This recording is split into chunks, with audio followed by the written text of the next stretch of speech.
Hey, good morning, good evening, good afternoon, wherever it is that you are.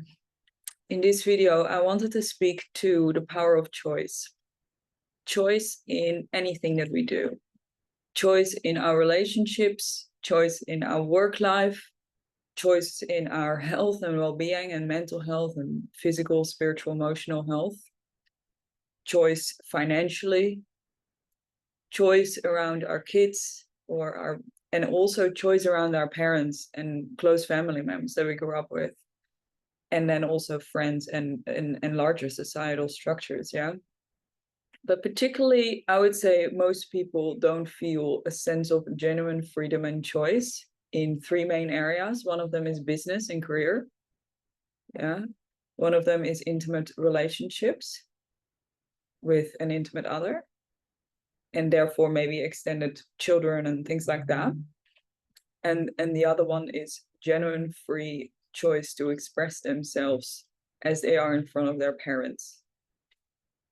Those are the three, or their caretakers, yeah, whomever was around them that raised them.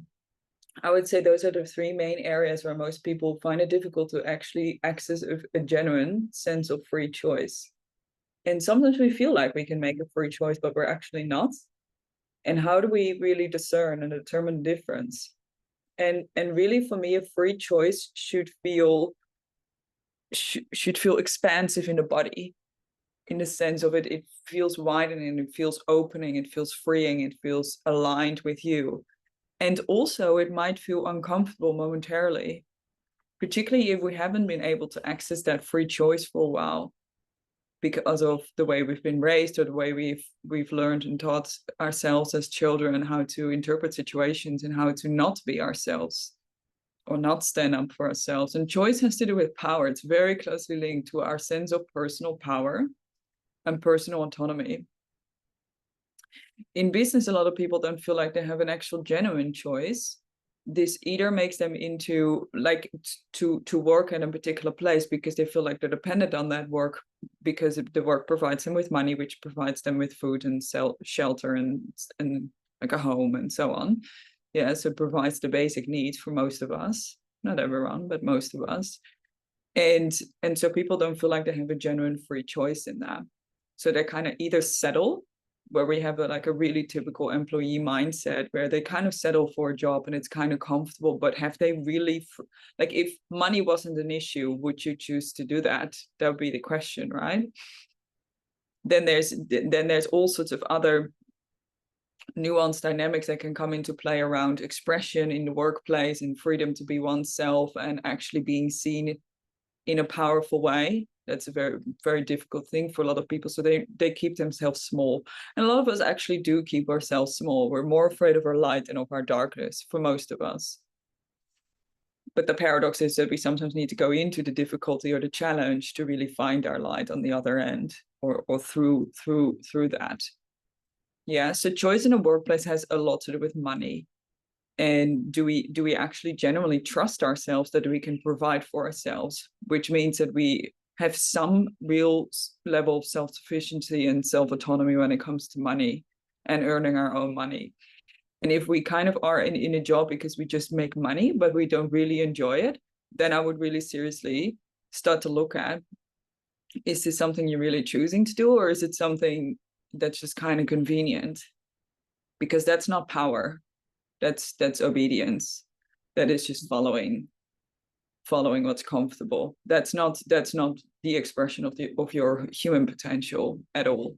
And I would say a lot of people in Western society are actually in that. Now you have the other end of the spectrum as well, where people work their absolute butts off to the point that it actually leads to burnout or to like extreme overwhelm or other illnesses or diseases, which at some point will manifest themselves physically or mentally or emotionally. And that is also not free choice. It's still on behalf of fear, you see. It's still on behalf of survival, and probably on behalf of money, but also survival in a sense of not feeling safe. Or there's a real strong drive to be seen and perceived in a particular way: successful, independent, not weak, powerful, you name it, right? And that's not real power either. So we really want to look at where he's sitting on this spectrum and on this balance, and how can we balance that a little bit more, or integrate these different parts of ourselves to really show up in a powerful way, but also with a sense of real relaxation underneath that, and take full responsibility, but not stress out over it. Yeah. So we working with all these nuanced dynamics. And then in romantic relationships, that is a big one. To really genuinely feel a sense of free choice in our romantic relationships, and really feel like we can be fully self-sufficient in meeting our own needs first. That is a very important part of maturity in a relationship. And I would say that anyone that hasn't actually genuinely spent some decent time with themselves in their life, in other words, wasn't either living with their parents or at college, and therefore maybe dating people, or in early 20s and then dating people, but actually have spent like a decent amount of time just by themselves. I mean, I'm in the process myself doing that now, and hasn't explored this topic deeply, doesn't know what it feels like to make a genuine free choice in a relationship. That's just my personal perspective on it. And yeah, it's really important to feel that we really can choose in our relationships, that we really we choose to be here. We choose to be in partnership with this person. We choose to take on the challenges that might bring. We choose to engage in this relationship. We choose to take on both the delightful situations and the challenges, and we choose that. And no one is making us do that. Not our partner, not the economic situation, not society at large, not our parents, no one. That's us. Like, we choose to do that. And again, that is really, it comes back to power, in the sense of, do I genuinely choose to do this, and do I genuinely choose to be in this relationship? Very important that we feel that choice point, and that we can both be in relationship, both be close and intimate, and also have a real decent capacity to be alone, and have a real good capacity to just stand on our own 2 feet quite firmly and quite strongly. And the only way to discover that, again, in my opinion, is to actually do it. I think we can talk a lot about these things and have concepts and ideas around it, but if we're not actually embodying it in a real lived experience, there's no way we can really know. And what we're really communicating with ourselves, if we really start to action that and implement that into our lives, behavior is the highest form of communication.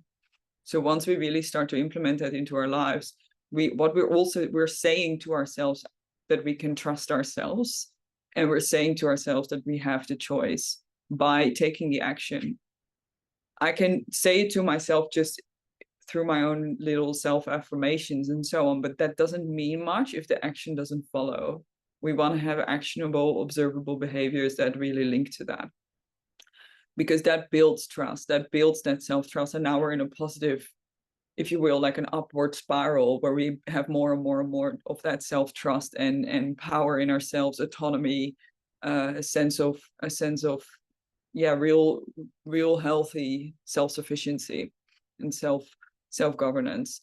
So yeah, and then there's the dynamics with our parents, yeah, or with our caregivers, where most people don't feel like they have a genuine free choice. And that often has to do with, when we grow up, we learn certain strategies, and we learn certain maladaptive strategies. So they're adaptive because they had us meet our needs when we were younger, but they become maladaptive over time because they're not actually appropriate or useful anymore.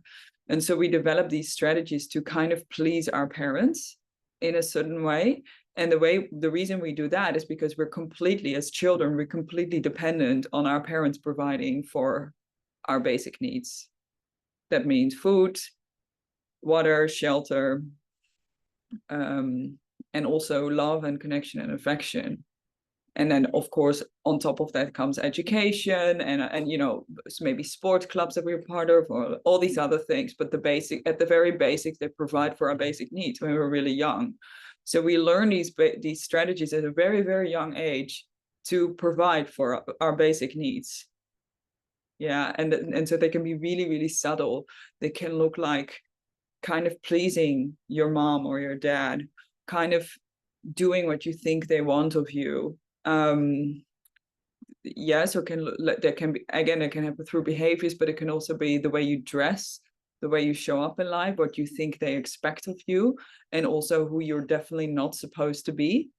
All of these are subtle ways that we please our parents. And some of us might be so blind to it that we're just kind of in that pleasing mode. So we have a quote unquote relatively good relationship with our parents because we just haven't actually brought awareness to these parts of us that are pleasing that part in the parents. And this often, to me personally, this looks like people that live really close to their parents, like let's say in the same village or the same street even, or like really, really close, and choose to do that, to be in close proximity. My question will be why? Yeah, and there's a beautiful element to that of community and a sense of support, particularly if you have children yourself and you want support from your parents and so on. That's, you know, that's all very beautiful. And there's also an element to it where it's kind of like, well, where's your sense of self in that? Where's your freedom in that? And of course, the other end of the spectrum is also true, where people move to the complete other side of the planet, like myself, to really create some space from that dynamic. And so somewhere in the middle kind of would be healthy. Yeah, we want to ultimately, of course, ideally, personally, I would like a good relationship with my parents, but on behalf of both what they really want to be in life and also what I really want to be in life. And then we have healthy freedom in that relationship as well. If I'm 30 or 40 or 50 and I'm still pleasing my parents, or I'm still having arguments with my parents, there's something for me to look at there.